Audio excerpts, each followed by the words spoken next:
Fala pessoal, tudo bem? Vamos conversar hoje sobre os diferentes tipos de quadros clínicos que a gente encontra nos nossos pacientes com dor cervical. Eu sou Maria Fernanda Jacó, sou mestre em fisioterapia, atuo na fisioterapia há mais de 20 anos e ajudo você a tratar seus pacientes com dor através do Pilates, da fisioterapia e entendendo a neurociência da dor. Então vamos juntos hoje nessa aula para a gente aprofundar. Eu trouxe alguns artigos científicos para me basear naquilo que eu vou passar para vocês desses diferentes aspectos clínicos que a gente encontra no dia a dia. Por quê? Porque nenhuma dor cervical é igual a outra. Então quando a gente recebe um paciente, a gente tem que saber avaliar e identificar qual aspecto clínico o paciente está me trazendo, porque o tratamento vai ser diferente. Se eu não identifico aonde o meu paciente está, qual é a condição que ele traz, é um déficit de mobilidade, é uma dor cervical associada a uma dor de cabeça, é uma dor cervical com dor irradiada, ou seja, tem um comprometimento de nervo, o tratamento ele vai ser diferente. Então a gente tem que pontuar aqui quais são esses tipos que a gente encontra na nossa prática clínica para sim nos ajudar a guiar a nossa avaliação.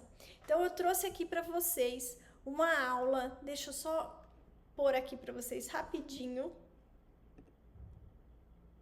os diferentes aspectos clínicos da dor cervical.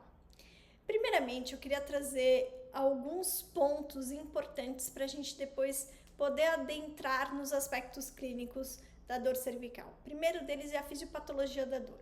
Antigamente, por muito tempo, a gente sempre achou que a dor vinha das estruturas anatômicas. Então, a dor ela vem em função de uma hérnia de disco ou de uma degeneração ou de uma diminuição de espaço ali da estrutura. Salvo alguns casos, a dor sim pode vir disso, mas a dor não vem só dos aspectos de estruturas anatômicas. Hoje, a gente tem evidência mostrando pra gente que dores na cervical podem vir de outros fatores e não necessariamente de uma dor puramente mecânica, não necessariamente só disso. A gente tem visto muito que a soma de vários fatores de risco podem assim trazer a dor no paciente. Gente, quem tá falando aqui não sou eu, Maria Fernanda. São artigos científicos de ponta, revisões sistemáticas, guidelines que são diretrizes que conduzem o nosso tratamento. Então é importante a gente se basear nisso para trazer informação nova, atualizada e correta para todos.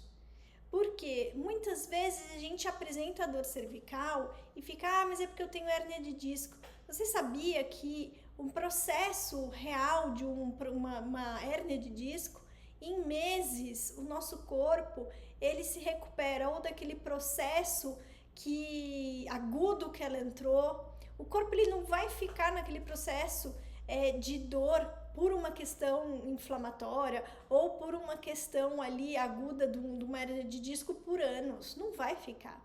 Nosso corpo ele tem todo um trabalho para regenerar aquela região. Não é que vai voltar a tua coluna como era há, 20 anos atrás. Não é nesse sentido.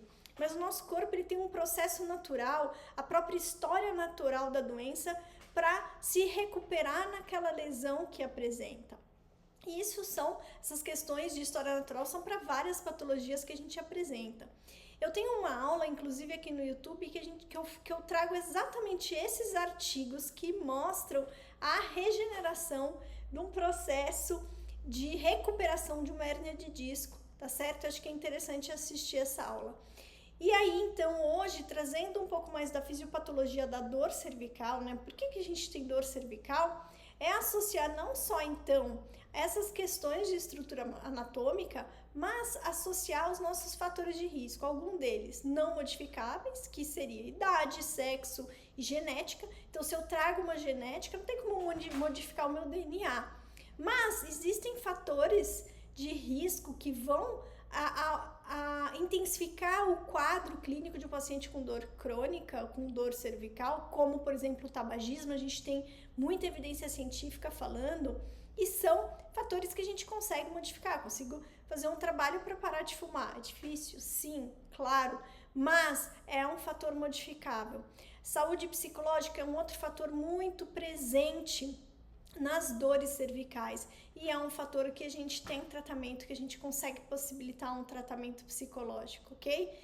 Então, o que eu tô querendo colocar aqui? Eu não trouxe todos os fatores de risco, tá? Não é o objetivo dessa aula, mas eu trouxe alguns para ilustrar que a dor ela é multifatorial, que a dor ela vai ter influência de vários aspectos da nossa vida, que não é só o mecânico.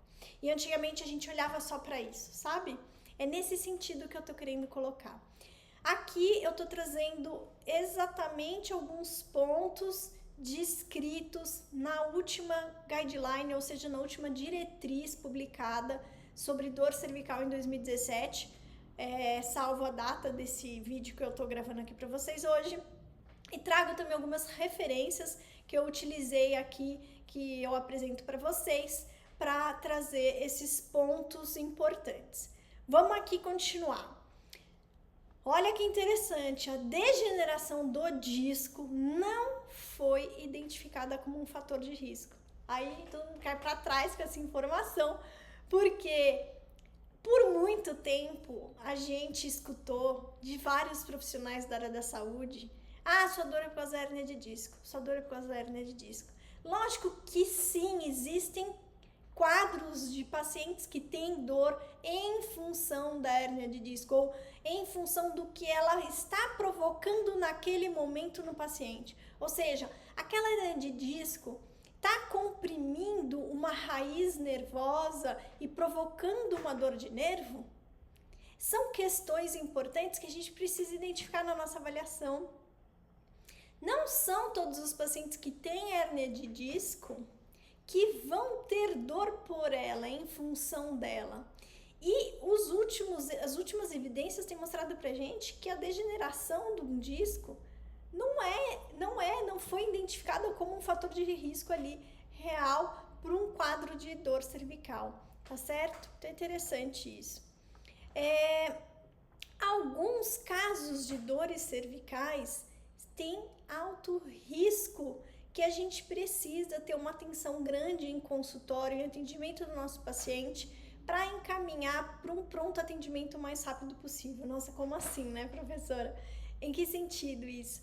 A gente chama isso de bandeira vermelha, seria tipo um sinal vermelho de atenção, caso a gente identifique algum paciente em consultório que a gente precise de um exame rápido para esse paciente. Por exemplo, paciente que sofreu uma queda, vamos supor uma pessoa idosa, uma pessoa que sofre de uma osteoporose, sofreu uma queda, bateu o pescoço, está com dor no pescoço, está apresentando uma restrição de movimento muito importante. Vamos avaliar antes de pôr a mão com um exame de imagem, vamos encaminhar para um pronto atendimento o mais rápido possível para esse paciente passar por uma avaliação para descartar qualquer tipo de risco. Aqui eu dei um exemplo de risco de fratura, tá?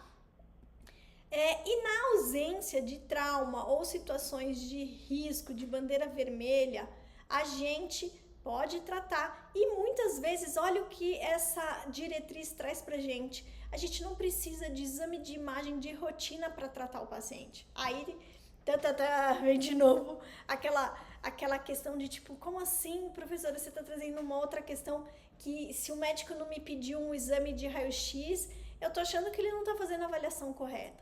Se o profissional da área da saúde fizer exatamente a avaliação correta da anamnese, de toda a história que ele colhe do paciente, o que o paciente está passando, desde quando começou o sintoma, até como que ele está hoje, faz todos os exames físicos necessários de movimento, de palpação, enfim, testes especiais, a gente consegue sim identificar numa dor cervical o motivo do porquê ela está doendo.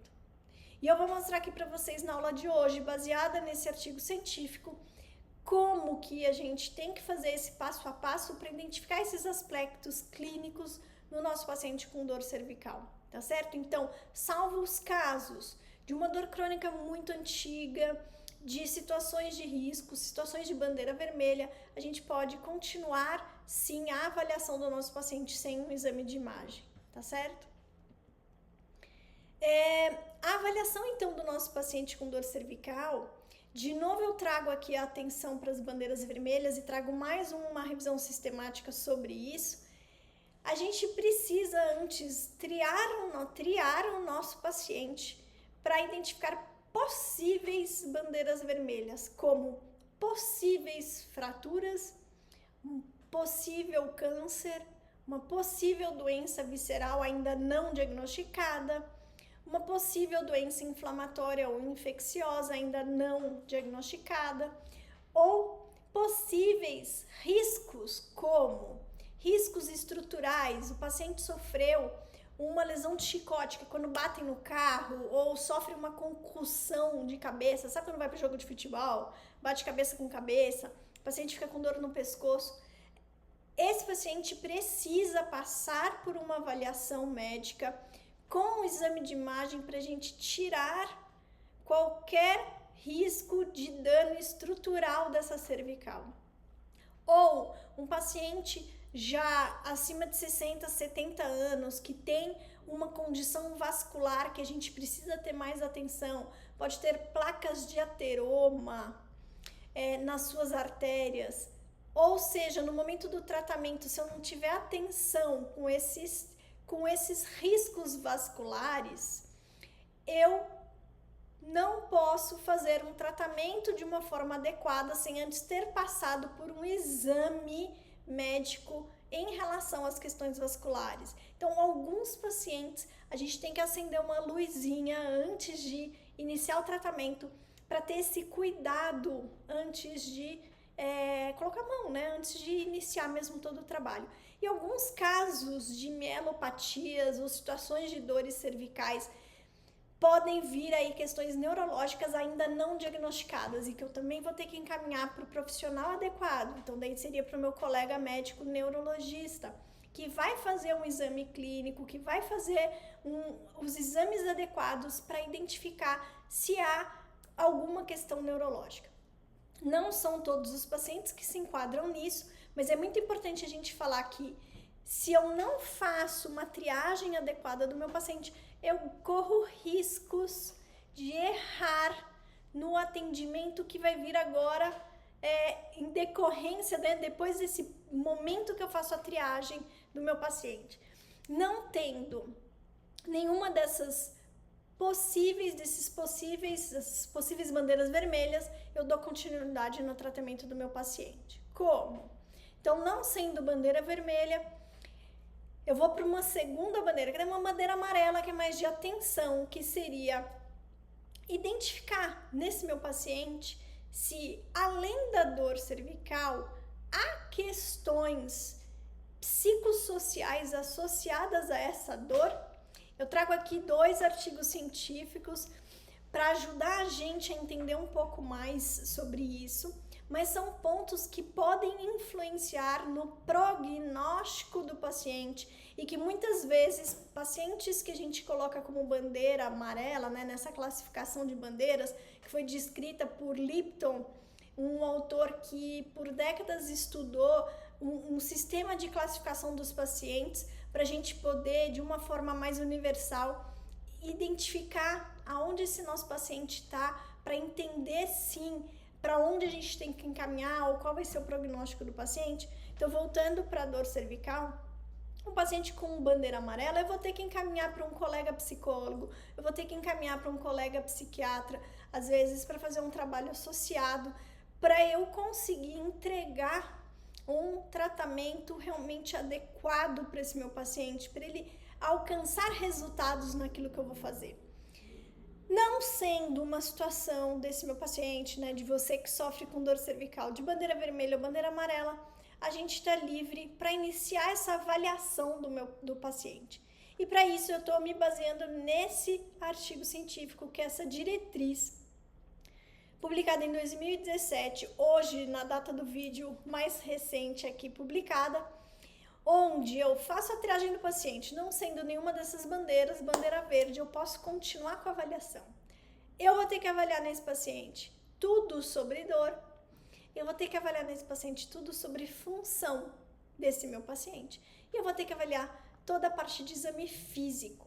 E para isso, eu trouxe essa tabela, que é uma das tabelas que contempla nesse trabalho.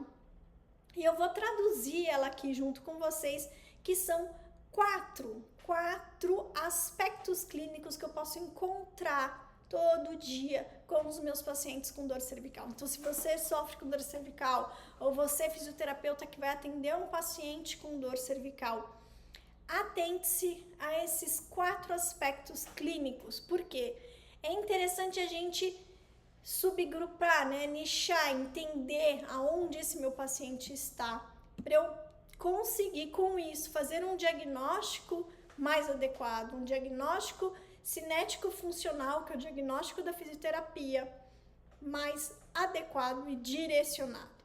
E os 4 aspectos clínicos que nós temos até hoje são déficit de mobilidade cervical, ou deficiência na coordenação do movimento, ou dor cervical associada à dor de cabeça e dor cervical com dor irradiada. E a gente vai ter que passar a entender o que cada um desses aspectos traz de diferente um do outro, para a gente identificar isso no nosso paciente quando a gente estiver fazendo a avaliação. O primeiro grupo é o déficit de mobilidade. Então, como o próprio nome diz, é tipo aquele paciente que chega com torcicolo, sabe? Então, é um paciente que vai ter uma dor ou central na cervical ou central unilateral, dói mais de um lado. Vai ter limitação de movimento, pra cá eu não consigo virar, mas pra cá eu vou, sabe? Então, são pontos importantes que a gente vai ter que procurar no nosso paciente. Avaliar, inclusive, cintura escapular, mobilidade de ombro, torácica, porque muitas vezes vem associado um déficit de mobilidade, ou seja, de uma falta de movimento, não só na cervical, mas nas estruturas que estão próximas dessa cervical, ok? Então, esse é um grupo que a gente precisa, que a gente pode identificar no nosso consultório, mas o que eu tô falando é um grupo que a gente precisa ter uma atenção de avaliação. Nós vamos avaliar tudo, claro. O paciente chega, você tem que avaliar tudo. Você não avalia uma coisa única, você avalia todos esses grupos. Mas você vai estar na tua cabeça pensando, será que esse meu paciente está com déficit de mobilidade? Ou, vamos pro próximo. Ou será que esse meu paciente sofreu uma lesão de chicote, né? Um carro bateu atrás, foi num parque de diversão, sabe quando o carrinho de, como é que chama, da montanha-russa, freia de uma vez, ônibus. O motorista do ônibus deu uma freada abrupta. Ou eu fui para um jogo de futebol, bati cabeça com cabeça. São lesões que o quadro clínico do paciente é um pouco mais preocupante se ele chega principalmente no agudo ali pra gente. Por quê? Pode vir associado com tontura e náusea. Pode vir associado com a dor de cabeça ali do momento. Déficit de concentração e memória, confusão, pode vir até com déficit de marcha. Então, é um paciente que tem que passar no agudo com avaliação médica, muitas vezes com exames. E depois disso, conforme você vai fazendo um trabalho na fisioterapia, a gente precisa ir devolvendo essa coordenação de movimento para o paciente. Em casos mais crônicos de lesão de trauma antigo, a gente tem que avaliar não só a amplitude de movimento desse paciente, da cervical, como também déficits de força muscular no sentido de estabilidade cervical. Existe um músculo muito importante na cervical que a gente trabalha na fisioterapia, que são os estabilizadores profundos, que são os flexores profundos cervicais. Então, avaliar a resistência desses músculos tem uma importância também, tá certo? O terceiro grupo é o grupo de dor cervical associado à dor de cabeça. Quem nunca viu pessoas que começam com dor cervical e logo em seguida falam, disparou minha dor de cabeça? Existem 2 tipos de dor de cabeça. Nesse artigo é descrito mais a cefaleia cervicogênica, que é uma cefaleia que vem em decorrência de uma dor cervical. Esse tipo de cefaleia essa dor cervical costuma vir mais unilateral, mas eu já vi bilateral, mas costuma vir mais unilateral. E logo em seguida o paciente refere a cefaleia, tá certo? E essa dor de cabeça, como vem da cervical, você precisa avaliar a mobilidade da cervical alta, ou seja, a movimentação de C1, C2, que são as primeiras vértebras cervicais, avaliar a musculatura da cervical com palpações, avaliar se há déficit de força, resistência ou coordenação de movimento desses músculos do pescoço, ok? E por último, a gente tem o grupo da dor cervical com dor irradiada. Aí é interessante da gente falar porque é um outro grupo que vai ter um comprometimento de nervo, de dor de nervo, ou seja, de dor neuropática. Então a gente tem que saber fazer a avaliação neurológica de todos os nossos pacientes com dor cervical. Por quê? Muitas vezes pode ser uma dor que veio de um pinçamento ali do nervo, bem na saidinha do nervo da coluna, a gente chama de comprometimento radicular.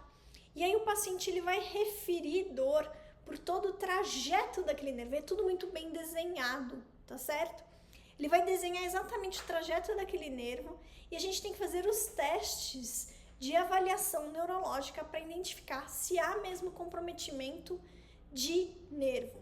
O paciente muitas vezes refere, quando tem comprometimento de nervo, queimação, ardência, formigamento, são sinais, formigamento eu falei, enfim, queimar, adormecimento, era isso que eu queria lembrar, são sinais que o paciente traz pra gente que possivelmente pode ter um comprometimento de nervo. E aí é um outro grupo, é um quarto grupo de dor cervical, que a gente vai ter que ter uma outra atenção, tanto na avaliação, identificando isso, o tratamento ele vai ser diferenciado. Então, trouxe aqui para vocês esses 4 tipos de aspectos clínicos que a gente identifica no nosso dia a dia com um paciente que tem dor cervical. E aí, o que a gente faz com isso? A gente veio lá, né, com a nossa anamnese, colhemos a história, entendemos a dor do paciente, que não é o objetivo da aula, mas você não pode esquecer de avaliar tudo sobre dor desse paciente. Entramos para o exame físico, que vai ser completo. O que a gente faz nesse exame físico? Eu tenho que olhar desde a posição dessa cervical do meu paciente, entender como que ele se posiciona. É um pescoço muito para frente, que seria a protração. É um pescoço, uma cervical que a cabeça vem em retração. Há uma alteração gritante de escápula quando eu comparo uma com a outra? Como está o movimento ativo desse meu paciente? Ou seja, eu estou medindo a movimentação ativa dessa cervical? O paciente consegue fazer a flexão? Consegue fazer a extensão? Quanto vai? E não é só quanto vai. Aonde dói? Ah, dói quando eu dobro, aí eu pergunto aonde? Ah, aqui. Pô, tem 2 informações aí. Dói na flexão e dói nesse local aqui. Então eu tenho que desenhar onde dói na minha ficha. Eu tenho que anotar qual é o movimento que provocou a dor. Então são vários os detalhes que eu preciso identificar na minha avaliação. Aqui, ó, vamos fazer a inclinação. Então eu meço, se o paciente apresentar dificuldade de um lado nem vai, o outro vai tudo, isso para mim é importante. Ah, não vai nada, mas não dói, mas um sinal aí você já identificou, que é a limitação do movimento, certo? E a gente também mede a rotação dessa cervical. Então eu vou pedir para o paciente rodar o pescoço para um lado, para o outro, e eu vou ver o comportamento desse movimento, se há limitação ou não, se há dor ou não, ok? Aqui eu trago para vocês a amplitude de movimento normal da cervical, então a gente espera na cervical 80 a 90 graus de flexão, 70 graus de extensão, de 20 a 45 de inclinação e de 70 a 90 de rotação, ok? Isso numa cervical normal. Avalie também os movimentos ativos da torácica. Avalie a palpação, tanto da parte articular quanto da parte muscular. Articular é eu identificar como que estão os movimentos das vértebras, uma em relação à outra, tanto cervical quanto torácica, primeiras costelas. Músculo, palpe cada músculozinho da cervical, suboccipital, esternocleido, escaleno, elevador da escápula, trapézio superior, peitoral menor, romboide, palpe em todos. Anote onde o paciente refere dor. E não é uma palpação pesada, tá, gente? A gente tem que ser suave na palpação, tá? Se apertar pesado todo mundo vai doer, né? E aqui, como é que eu avalio a parte neurológica? Eu preciso saber fazer o exame clínico de cada dermátomo. O que é dermátomo? São esses desenhos coloridinhos aqui, ó. De cada raiz nervosa que sai lá da cervical, num nível discal. Então, eu tenho C5, aqui é o roxinho. Desculpa, eu tô sem óculos, né? C6 é o roxinho, C5 é o amarelinho, aqui atrás C7 é o laranja. Se o paciente vira pra você e fala assim, olha, ó, dói aqui pra mim, ó, deixa eu mostrar aqui, dói aqui, ó. Será que ele não tá com comprometimento no nível de C6, C7? Eu vou ter que avaliar legal essa parte da integridade de nervo, entende? É nesse sentido que a gente tem que fazer. E esse quadrinho é muito legal, porque aqui traz também aonde o paciente pode apresentar uma fraqueza muscular, que é o momento que você avalia os miótomos. Existem essas avaliações também dos reflexos, existem não, né? A gente tem que fazer as avaliações dos reflexos, biceptal, triceptal, estilo radial, ok? Para identificar se há comprometimento neurológico. Existem também testes especiais que a gente faz na cervical para identificar se há ou não, tá? E além disso, para a gente completar a nossa avaliação, a gente pode sim utilizar os questionários. Os questionários são instrumentos de avaliação que nos ajudam a complementar aquilo que a gente está fazendo no nosso paciente, aquilo que a gente está medindo. E são questionários que ajudam a quantificar.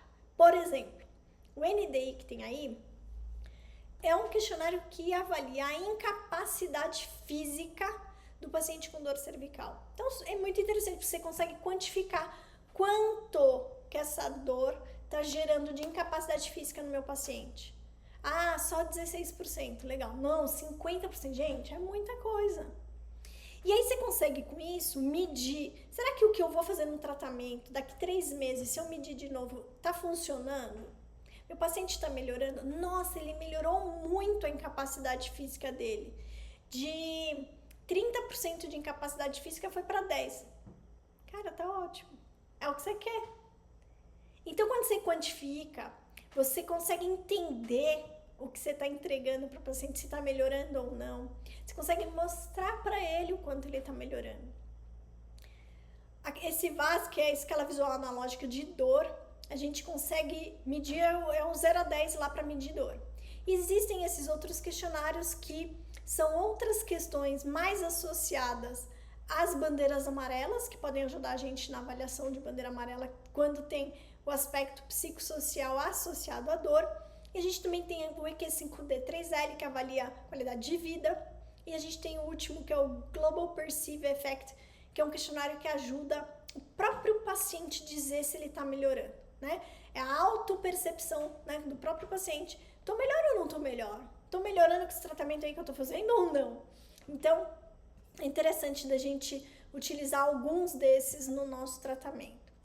Então, a gente falou aqui desses 4 tipos de aspectos clínicos que a gente identifica no nosso dia a dia. Mobilidade, coordenação de movimento, dor cervical associada à cefaleia cervicogênica, dor de cabeça, e dor cervical com dor irradiada. Então, eu fiz a anamnese, avaliei dor, passei aqui um pouquinho para vocês do exame físico completo que a gente tem que fazer e passei para vocês sobre questionários. Vamos dar alguns exemplos? Trouxe 2 aqui para vocês, porque daí aqui é legal que a gente consegue ilustrar. Vamos supor que chega um paciente pra gente e fala assim, eu tô com dor aqui, professora não, né? Doutora, eu tô com dor aqui há menos de 4 semanas, ou seja, é um quadro agudo. É uma dor 6, vai até 8, mas tem alguns momentos do dia que chega a 0. Ah, tá bom. Até então, o que eu sei? Que é uma dor aguda, que é uma dor que chega intensa, porque chega a 8, né? Aqui na escalinha tá bem alta essa dor. E eu sei o lugar da dor, é só isso que eu sei. Aí eu vou ter que perguntar mais coisa. E eu vou ter que fazer também exame físico. E eu vou ter que medir função. E aí eu vou fazendo passo a passo ali que eu mostrei pra vocês. Quando eu faço o exame neurológico, eu vejo que tá tudo normal. Quando eu faço movimento ativo, eu vejo que tá ruim na flexão, na inclinação, na rotação, só que com dor contralateral. Ou seja, deve ter um déficit de mobilidade aí. Testo então a mobilidade dessa cervical na minha palpação, no meu exame físico e vejo que há falta de mobilidade em algumas vértebras. Eu dei exemplo aqui C4, C5. Os testes especiais estão normais, palpação doeu só o músculo elevador da escápula e uma incapacidade física e leve, tá?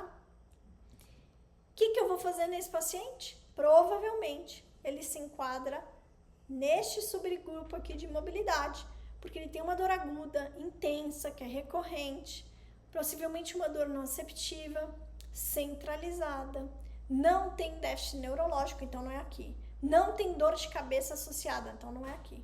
Não teve nenhum déficit de força importante ou de coordenação de movimento. Consequentemente, ele está no 1, na mobilidade.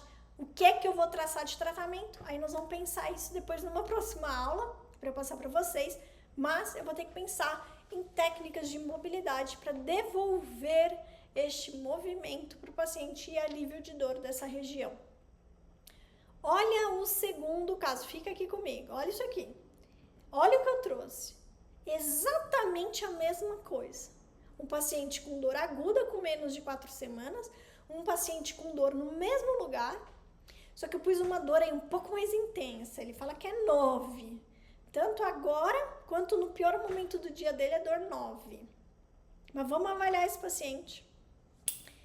Olha o que deu aqui. Esse paciente ele já fala pra gente que essa dor queima, arde, formiga. Você fala, deve ter algum componente neurológico. Aí eu vou conferir o dermátomo. Ele não falou que dói lá, aqui ó, nessa região lá C6, C7? Deixa eu avaliar a sensibilidade dessa região. Opa, deu positivo. Deixa eu avaliar a força. Força deu normal. Deixa eu fazer um teste especial para identificar se há algum comprometimento de nervo e deu positivo. Reflexo. Testei, deu positivo tricipital, que é da região de C6, C7. Portanto, é um paciente que apresenta um quadro neurológico positivo. Posso avaliar sim, movimento ativo, movimento acessório e palpação. Claro, você tem que avaliar tudo. E no caso é um paciente com dor aguda, também dor intensa, também nessa região, mas o exame clínico me mostrou que é uma dor de nervo. É diferente do primeiro caso que eu mostrei para vocês. Portanto, esse paciente se enquadra no grupo 4. Dor na cervical com dor irradiada. O tratamento vai ser igual ao primeiro? Claro que não, né?